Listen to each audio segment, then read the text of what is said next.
శ్రీ గురుభ్యో నమః. శ్రీ మహాగణాధిపతయే నమః. గురుబ్రహ్మ గురువిష్ణు గురుదేవో మహేశ్వరః. గురు సాక్షాత్ పరబ్రహ్మ తస్మై శ్రీ గురవే నమః. హరితసగోత్రోత్పన్నం హరిభక్తిపరాయణం శంకర గురువరేంద్ర చరణం శరణం ప్రపద్యే. శ్రీ మహద్భ్యో గురుభ్యో నమః.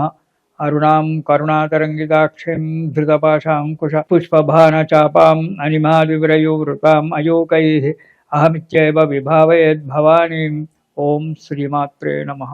ప్రేక్షకులకు రాబో నూతన సంవత్సరం యొక్క శుభాకాంక్షలు. ప్రతి మాసం మనం చెప్పుకున్నట్టుగానే ఈసారి కూడా మాస ఫలితాలు. ఇక మిథున రాశి, ఈ రాశి వారికి ఈ నెలలో ఉద్యోగ వ్యాపారాల్లో అభివృద్ధి మంచిగా ఉంటుంది. మంచి మంచి వ్యక్తులతో పరిచయం ఏర్పడుతుంది. ఇంటి యందు వేడుకలు చేసుకుంటుంటారు. ఆలోచనలు ఒక కార్యరూపాన్ని దిద్దుతాయి, మంచి ధరిస్తాయి. దానివల్ల సుఖ సంతోషాలు దొరుకుతాయి. ఆర్థికంగా కూడా కొంత పుంజుకోవడం అనేటువంటిది జరుగుతూ ఉంటుంది. కానీ బంధువులతో మిత్రులతో కలహాలు ఏర్పడడం అనేటువంటి జరుగుతూ ఉంటుంది. అనారోగ్యం ఏర్పడుతుంది, జాగ్రత్తగా ఉండాలి.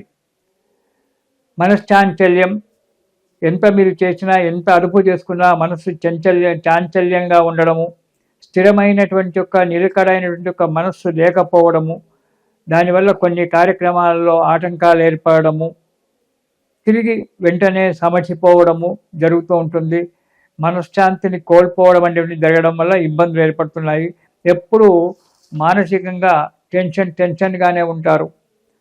ఆ నిరంతరమైన ఆలోచనలు దాన్ని పక్కకు పెట్టినట్టయితే మీకు అన్ని విధాలుగా మంచిగా ఉంటుంది.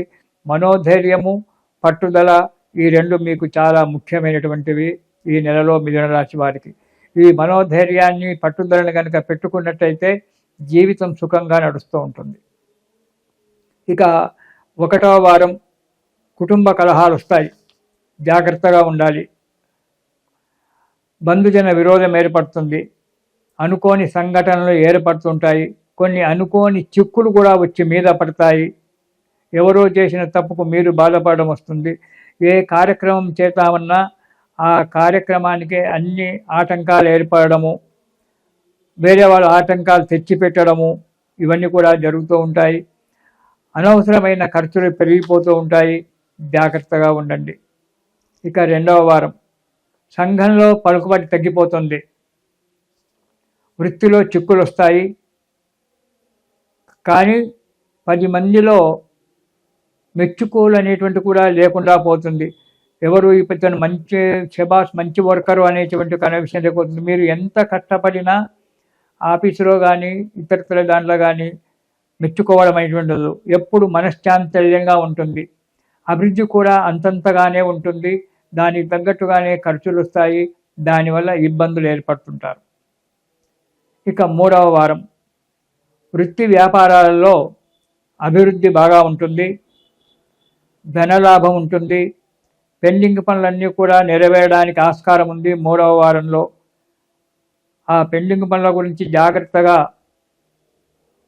మీరు ఆలోచించి అడుగు ముందుకేసినట్టయితే పెండింగ్ పనులన్నీ కూడా తొందరగా నెరవేరేటువంటి ఒక ఆస్కారం ఏర్పడింది 3వ వారంలో.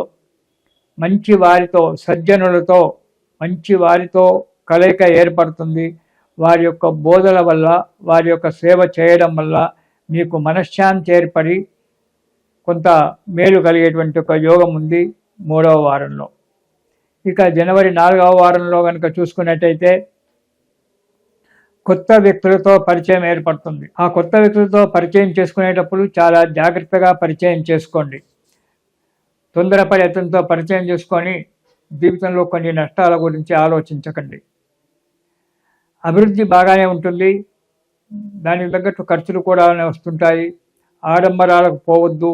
ఆడంబరాలకు కనుక వెళ్ళినట్టయితే మీకు ఇబ్బందులు ఏర్పడడానికి ఆస్కారం ఉంది.